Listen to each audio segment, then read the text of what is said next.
চীনের প্রাচীন রাজপ্রাসাদে জন্ম, জাপানের আত্মপরিচয়ে গাথা শেকড় আর কোরিয়ার ইতিহাসে ফেলছে বিদ্রোহের ছায়া। এমনই এক ফুল চেরি ব্লসম। নিউ ইয়র্কের পার্ক থেকে শুরু করে কিয়োটোর প্রাচীন উপাসনালয়, সিওলের রাজপথ কিংবা বার্লিনের জনসমাগম, বসন্ত এলেই পৃথিবীর অসংখ্য শহর রঙিন হয়ে ওঠে চেরির গোলাপি স্নিগ্ধতায়। চেরি ব্লসমের উৎপত্তি নিয়ে বিতর্ক থাকলেও অনেকের মতে এই ফুলের আদিনিবাস চীনের হিমালয় অঞ্চলে। চীনা ঐতিহাসিক নথি অনুসারে তাং রাজবংশের সময়কালে ৬১৮ থেকে ৯০৭ খ্রিস্টাব্দের মধ্যে চেরি ব্লসম জাপানে পৌঁছায়। সাকুরা নামে পরিচিত এই ফুলের প্রতিটি পাপড়ি বহন করে পূর্ব এশিয়ার হাজার বছরের সাংস্কৃতিক উত্তরাধিকার ও জীবনের গভীর দর্শন। জীবন যেমন ফোটে তেমনই ঝরে যায়, আর সেই অস্থায়ী সৌন্দর্যের মধ্যেই খুঁজে পাওয়া যায় চিরন্তনের ছোঁয়া। কোরিয়ার সাথে এই ফুলের সম্পর্ক বেশ জটিল ও আবেগের।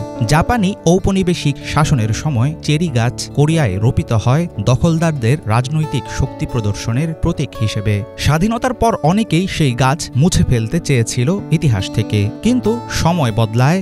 একসময় যে ফুলকে ঘৃণা করা হতো সেই চেরি নিয়ে আসে মুগ্ধতা।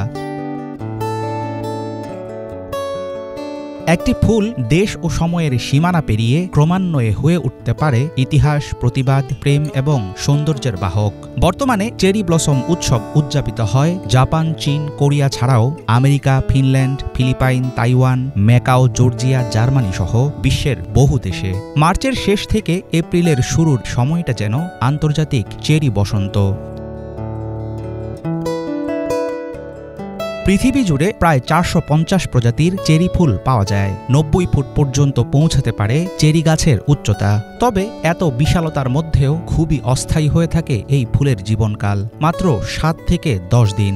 এরপর হাওয়ায় উড়ে যায় এক একটি পাপড়ি, রেখে যায় এক অনুপম শূন্যতা। এটি মনে করিয়ে দেয় সবচেয়ে সুন্দর জিনিসগুলো চিরস্থায়ী হয় না। চেরি ব্লসম শুধু একটি ফুলের নাম নয়, এটি একটি অনুভূতির নাম।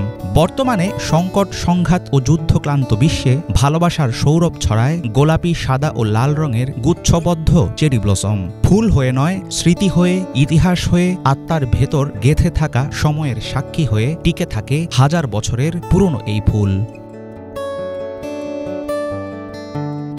হাফিজুল ইসলাম, বাংলা ভিশন।